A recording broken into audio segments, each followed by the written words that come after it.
Hi guys, and welcome to yet another wrap up. I have one more wrap up to tell you about. I don't know if I'm going to get that one filmed today. Definitely I will film it tomorrow if I don't get it done today. The other video I would like to film is a physical book haul. That one I know I'm not going to get done today. So there's at least two more videos. I am counting these readathons complete, even though today's only the 23rd of April, so I have a whole nother full week to go. But I am going to Colorado the first week of May to help kind of tie up some things, help my mom tie up some things regarding my grandma's passing in January, and just to spend some time with some family. So I'm going to go to Colorado, so I'll be there the first week of May. So I have today and the next 2 days, Monday and Tuesday, are my only 2 days that I have to film. I also need to do my laundry, get everything ready to go, because I work Wednesday through Saturday. So the time to do laundry and pack for Colorado is pretty much allocated to these first couple of days here this week. So it's going to be a pretty busy week. So this is the only chance I have to film. And then as the week goes on, I will try to get what I can edited so it's uploaded and pending, ready to go. So I don't have to stress and worry about things while I'm gone. So this particular one I found on Twitter. This is the Great Bookish TBRoff. I believe it's a play on the Great British Bake Off as far as the title goes. So I did this really low key because I was participating in the Magical Readathon, the Realmathon, things like that. So there were 8 prompts that I could fulfill. Out of the 8, I fulfilled 6, it looks like. So I am very happy with that. So let's go ahead and tell you what the prompts were and what book I've read to fulfill that prompt. Now, if you have read all of my, if you have watched all of the other TBR readathon wrap-ups, you're going to be seeing the same books over and over again. So nothing wrong with that. And so yeah, let's go ahead and just delve right on into this. Okay, so prompt number 1 is to read a book with a vibrant cover. I did not get to this one. The books that I read and when I looked at, I was just kind of like going, yeah, kind of vibrant, but to me, in my opinion, I'm like going, could be more vibrant. So I was looking for something very vibrant and I did not find that. Prompt number 2 was to read a book you can read in one sitting. Easy. Graphic novel. I read Long Distance. This is a middle grade. You have LGBT rep because the main character in this has 2 dads. One of the dads gets a job offer. I believe it's New York. So they relocate from one state to New York, and the one dad, well, okay, so the main character is very nervous about making new friends. She didn't want to leave her one friend. She wants to go back to the other state. And then one dad says, look, I can relate. I'm nervous about making new friends. But her 2 dads sent her to a summer camp as a chance to make friends, and you're following the adventures of that. So there's talk of the friendship, of being kind of like trying to fight making new friends, how other people are like, oh, I already have a friend, I'm not really interested in making friends. There's talk of space, there's talk of aliens, so it was fun. I ended up giving this 3 stars. I think this particular story, in my personal opinion, would have been better had it been in a standard novel format, but I did really enjoy this, so I think it would have gotten a higher rating had I could have delved in and had more descriptions, more talks of the feelings, more stuff like that. So I do think this particular one would have been better in a standard novel, but it was still a fun read. So I still enjoyed it, and I look forward to picking up more of the author's work. Prompt number 3 is to read a book that is mostly green on the cover. I've had a lot of these books were mostly yellow on the cover or mostly blue on the cover. Mostly green I did not get. Okay, prompt number 4 is to read a book with flowers or plants on the cover. For this one, I don't have the book, so I will insert an image. This was a library book, and it's the first in, I believe, a trilogy, so it is a series. I don't remember what the series is called, but book number 1 is called The Duke Undone. Duke Undone might be the name of the series. I could be wrong, but it was written by Joanna, Lowell. This is a Regency historical romance. It does have 3 spicy scenes. Each scene is maybe at the most a page, like 1 side page or less. So be aware of that going into it. Women are treated less than men because it does take place in a historical setting. So that is accurate. You have women that were institutionalized at an asylum for having bouts of what's called hysteria, basically, which is going against what the men think and being more nervous and anxious and worrying and things like that. You have a lot of corruption and thieving and stuff like that going on with the higher class. And obviously the higher class, like, can happen today, treats people that are paid less or lower class people as not equals, as less than type of a situation. You have the main female character's name is Lucy. She lives in this house with her aunt. Her aunt designs clothing or dresses.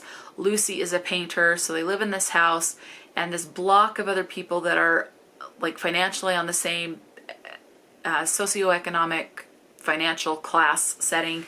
The upper class is condemning the block that these people live on so that they can convert it into something that the upper class wants. And Lucy is wanting to fight that, saying it's a bunch of garbage of why, and a lot of lies of why they're wanting to condemn this place. It's not infested, it's not falling apart, it's not all of this stuff that they're claiming is happening. Lucy goes to an art school, and one day she's on her way to her art class and comes across this man who is passed out naked in an alley. The image is basically burned on her brain. She gets where she needs to get, and at some point, since seeing him passed out naked, she draws an image of him, or does a painting of him naked with his penis on it. And he is shocked because he is shown that painting. And this happens to be a duke, so he is an upperclassman, and he has to get a hold of the painting, and he has to talk to the painter to make sure nothing else is going to come out, because he has to avoid all scandals to be able to inherit money. Alcoholism plays a massive, massive role in this book, and so do be aware of that if that's particularly bothersome. You see between Lucy and the Duke, there's a lot of sexual tension right from the start. There's a lot of comedy. It did have me giggling and chuckling quite a bit. It's very funny. And so I do want to continue the series because I want to see more of this humor. So I do look forward to continuing this series.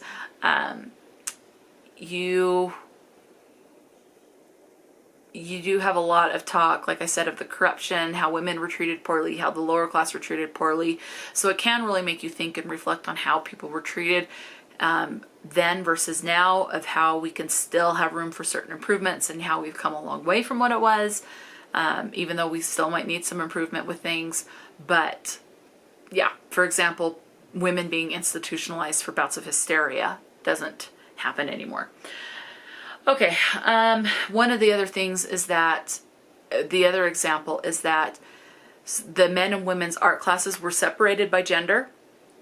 Now it can be all co-ed, and the men could have live models standing in their class naked so that they could learn to draw the human form. Women were not allowed to have a class like that where there would be a naked person in front of them. That just was not allowed back then. And the Duke will reminisce and talk about his experience with fighting in a war in Afghanistan. So that was interesting too. Okay, moving on. Prompt number 5 is to read a TBR veteran. So this one I've had on my TBR for a bit, and that is The Old Man and the Sea, written by Ernest Hemingway. This is a short story. It's all one chapter, and it's less than 150 pages. I think it was like, what was it? It's 127 pages. It's all one story. There's no chapters. You're basically just following this old man as he goes to sea to fish to catch the next big catch. He's on the sea for a while, and he talks to himself a lot. So you're just watching him talk to himself as he tries to catch this fish. He talks to himself, he talks to the sea, he talks to the sky, he talks to the sharks and things like that. I gave this 3 stars. My only problem with this one was that I read it when I was so freaking tired. I fell asleep, I had to find my place, and I'm sure I missed a couple of things, so I do want to reread this. I did enjoy it enough to reread this in the future and to hold on to this book. I will just bear in mind not to read it when I am so tired. So I ended up giving it 3 stars just because I fell asleep, but that is my fault, not the book's fault. Okay, Moving on, prompt number 6 is to read a Grumpy Sunshine book. I did not do that. Number 7 is to read a book with yellow on the cover. For this one, I have Afrotistic, written by Kayla Allen Omeiza. This is the first or debut book by this author. This has a ton of autism rep. This is a YA. You're following Noah as she's in a new school. She's trying to get onto this like elite honor society program. She creates this group called the Roaring Pebbles, which is made specifically for people that are neurodivergent. So a lot of autistic people. So you're seeing how autism affects people differently. You have those that are hypersensitive versus those that are hyposensitive. You have people that are able to identify and discuss their feelings just fine. You have those that can't. I can't. I struggle with that. So it just shows you that autism is this massive spectrum and affects people differently. You have people that are verbal, some that are kind of a mixture of nonverbal and verbal. Like they can talk, but they're very selective. I believe it's called selective mutism. That might not be the correct diagnosis or terminology, but in certain situations they will not talk and become basically mute. In other situations, once they get to know you, they will open up and talk. You also have autism rep in this where someone like Noah's little brother is actually nonverbal. So it just shows how much this affects people. For part of the Roaring Pebbles is she has people that are adults come and talk to the group. Sometimes they talk over like a Zoom or a Skype meeting while the kids are all in his class. And it's not delegated just to the school. They open it up to like the district.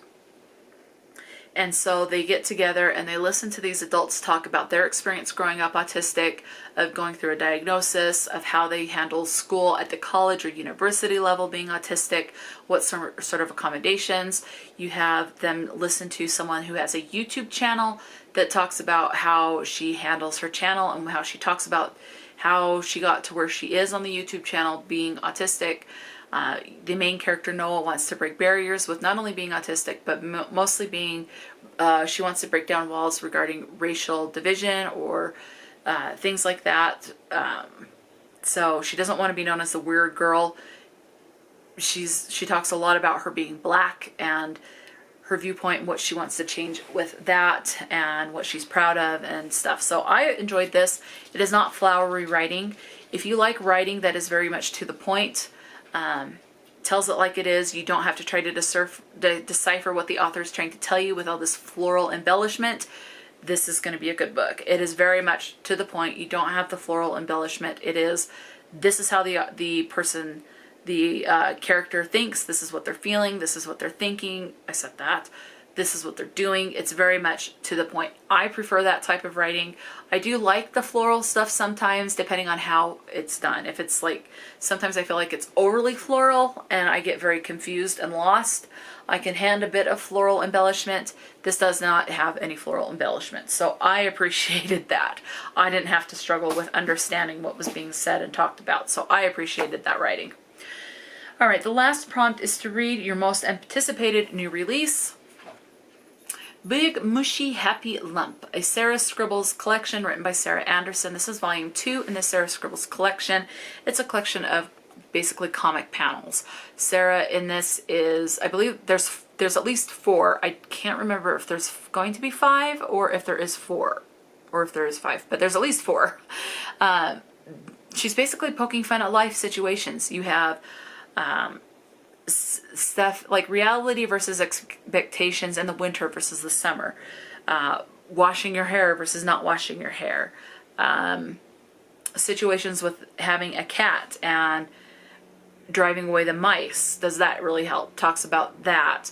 There's no plot. It's just different life situations. You have how you expect to look with like a tight slick back bun or ponytail versus reality, how some people really do look with it, like a little onion head or something like that. So it is funny. It is very relatable. What it's like to have a conversation with someone that you've just met and have no idea who they are, trying to create that small talk. So it very much pokes life at life's situations, at your expectations versus realities, about stuff that can be embarrassing. Like there's this one that's like 5 panels of how she's like, yes, I'm going on vacation tomorrow. I'm all packed, ready to go. And then the uterus pops up saying, this is our vacation. We are ready to go. In other words, it's like the woman plans to go on vacation, and then surprise, the period shows up when you weren't possibly expecting the period to show up. So yeah, that was very much relatable too. So that's it.